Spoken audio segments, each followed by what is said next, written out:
Selamat pagi untuk kita semua. Perkenalkan, nama saya Marcella Novin Palimbong. Saya dari kelas B jurusan Pendidikan Agama Kristen. Terima kasih atas kesempatan yang telah diberikan kepada saya. Di sini saya akan menjelaskan mengenai materi tentang belajar. Dari kata belajar sudah tidak asing lagi kita dengarkan.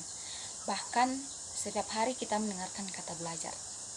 Jadi, apa pengertian dari belajar? Belajar merupakan proses perubahan perilaku yang relatif permanen atau proses perubahan tingkah laku yang relatif permanen. Dari pengalaman kita belajar, kemudian terjadi proses perubahan tingkah laku. Itu yang dinamakan belajar. Kemudian definisi belajar bisa juga dikatakan sebagai segala aktivitas yang dilakukan oleh setiap individu atau setiap orang, sehingga tingkah lakunya berbeda ketika sebelum dan sesudah mereka belajar. Di situ terjadi proses perubahan tingkah laku dari sebelum dan sesudah belajar. Kemudian seseorang dianggap telah belajar sesuatu jika dia atau mereka dapat menunjukkan perubahan tingkah lakunya. Dalam hal ini perubahannya ialah sesuatu yang dilakukan secara sadar atau disengaja dan bertujuan untuk memperoleh sesuatu yang lebih baik dan lebih baik dari sebelumnya. Di situ terjadi proses perubahan tingkah laku dari buruk ke baik. Tujuan dari belajar adalah terjadi perubahan pada diri seorang menjadi lebih baik.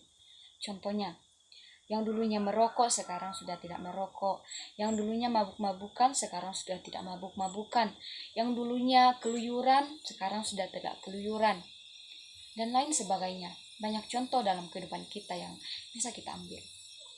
Di situ terjadi perubahan tingkah laku dari buruk ke baik. Kemudian dari belajar juga kita bisa tahu membaca, menulis, mengucapkan sebuah kalimat dan lain sebagainya. Tanpa kita belajar dari TK atau SD, kita tidak mungkin tahu membaca sampai saat ini tanpa adanya proses belajar di tingkat TK atau tingkat SD. Kita tidak tahu membaca, kita tidak tahu menulis, kita tidak tahu huruf ini huruf A, ini huruf B dan lain sebagainya. Tanpa melalui tingkat SD dan tingkat TK. Kita tidak mungkin langsung melompat ke jenjang yang lebih tinggi, contohnya seperti SMP atau SMA, tanpa melewati tingkat TK atau tingkat SD. Kemudian faktor-faktor yang mempengaruhi proses belajar mengajar. Yang pertama faktor guru, yang kedua faktor siswa, dan yang ketiga faktor lingkungan. Faktor guru adalah faktor utama dalam proses pembelajaran.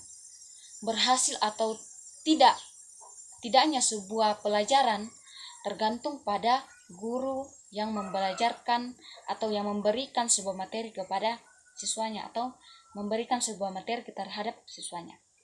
Itu tergantung guru. Yang kedua siswa. Siswa yang sakit tidak mungkin mengikuti pelajaran sebaik ia mengikuti pelajaran ketika ia sedang dalam keadaan sehat. Jika dipaksa seperti apapun dan keadaan seperti apapun keadaannya, pemahaman anak akan sulit sekali masuk ke dalam diri anak tersebut karena kesehatannya kurang sehat atau kurang tidak baik. Yang kemudian faktor lingkungan. Lingkungan juga berpengaruh dalam proses belajar.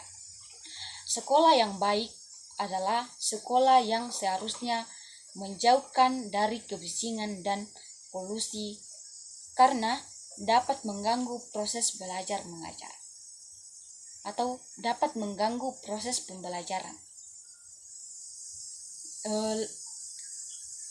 Sekolah yang baik seharusnya memberikan tempat yang nyaman untuk siswanya. Karena jika kita membangun sekolah di tempat yang ramai akan mengganggu siswa ketika belajar.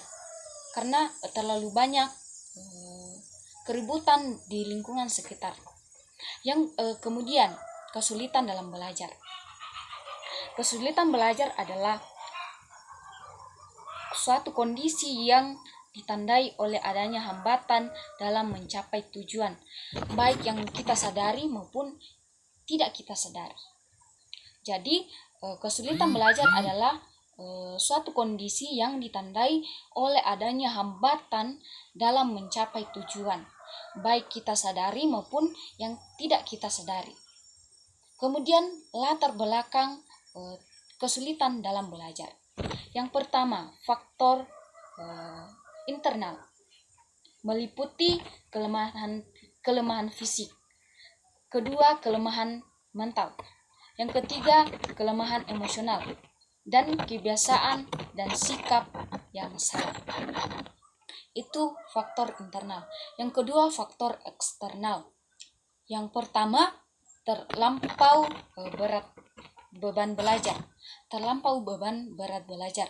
Yang kedua, kelemahan dalam lingkungan keluarga dan lain sebagainya.